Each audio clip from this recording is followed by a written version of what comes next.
8वां अध्याय राजा परीक्षित के विविध प्रश्न। राजा परीक्षित ने कहा, भगवान आप वेद वेत्ताओं में श्रेष्ठ हैं।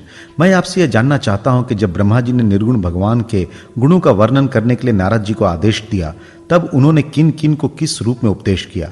एक तो अचिंत्य शक्तियों के आश्रय भगवान की कथाएं ही लोगों को परम मंगल करने वाली है। दूसरे देवर्षि नारद का सबको भागवत दर्शन कराने का स्वभाव है। अवश्य आप उनकी बातें मुझे सुनाइए।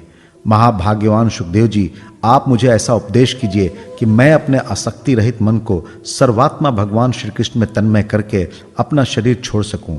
जो लोग उनकी लीलाओं का श्रद्धा के साथ नित्य श्रवण और कथन करते हैं, उनके हृदय में थोड़े ही समय में भगवान प्रकट हो जाते हैं। श्री कृष्ण कान के छिद्रों द्वारा अपने भक्तों के भाव में हृदय कमल पर जाकर बैठ जाते हैं, और जैसे शरद ऋतु जल का गंदलापन मिटा देती है, वैसे ही वे भक्तों के मनोमल का नाश कर देते हैं।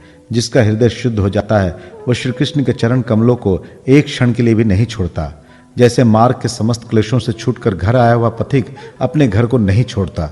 भगवान, जीव का पंचभूतों के साथ कोई संबंध नहीं है, फिर भी इसका शरीर पंचभूतों से ही बनता है। तो क्या स्वभाव से ही ऐसा होता है अथवा किसी कारणवश?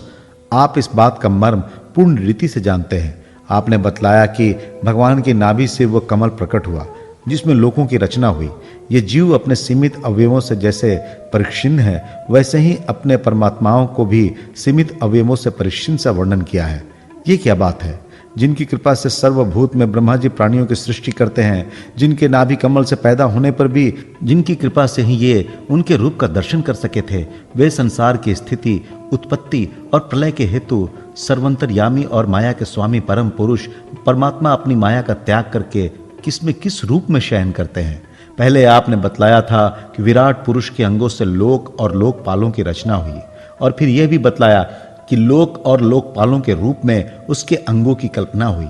ये दोनों बातों का तात्पर्य क्या है? महाकल्प और उनके अंतर्गत अवान्तर कल्प कितने हैं? भूत, भविष्यत और वर्तमान काल का अनुमान किस प्रकार किया जाता है?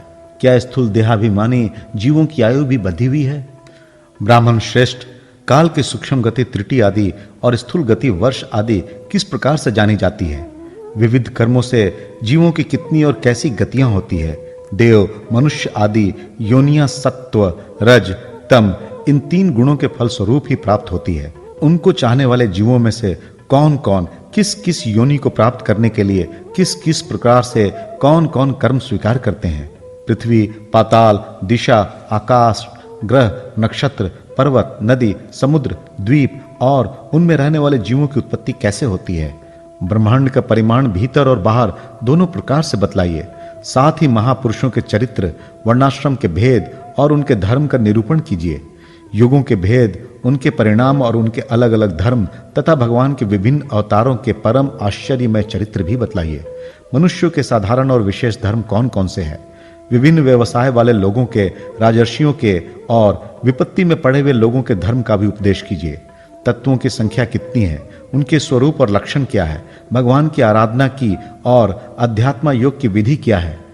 योगेश्वरों को क्या क्या ऐश्वर्य प्राप्त होते हैं तथा अंत में उन्हें कौन सी गति मिलती है? योगियों का लिंग शरीर किस प्रकार भंग होता है? वेद, उपवेद, धर्मशास्त्र, इतिहास और पुराणों का स्वरूप एवं तात्पर्य क्या है? समस्त प्राणियों की उत्पत्ति, स्थिति और प्रलय कैसे होता है? बावली, कुआं खुदवाना आदि स्मार्त, यज्ञ यागादि वैदिक एवं काम्य कर्मों की तथा अर्थ धर्म काम के साधनों की विधि क्या है? प्रलय के समय जो जीव प्रकृति में लीन रहते हैं, उनकी उत्पत्ति कैसे होती है? पाखंड की उत्पत्ति कैसे होती है? आत्मा के बंध मोक्ष का स्वरूप क्या है और वो अपने स्वरूप में किस प्रकार स्थित होता है? भगवान तो परम स्वतंत्र है। वे अपनी माया से किस प्रकार क्रीड़ा करते हैं और उसे छोड़कर साक्षी के समान उदासीन कैसे हो जाते हैं? भगवान, मैं ये सब आपसे पूछ रहा हूं, मैं आपकी शरण में हूं। महामुने, आप कृपा करके क्रमशः इनका तात्विक निरूपण कीजिए। इस विषय में आप स्वयंभू ब्रह्मा के समान परम प्रमाण हैं। दूसरे लोग तो अपनी पूर्व परंपरा से सुनी सुनाई बातों का ही अनुष्ठान करते हैं। ब्राह्मण, आप मेरी भूख प्यास की चिंता न करें।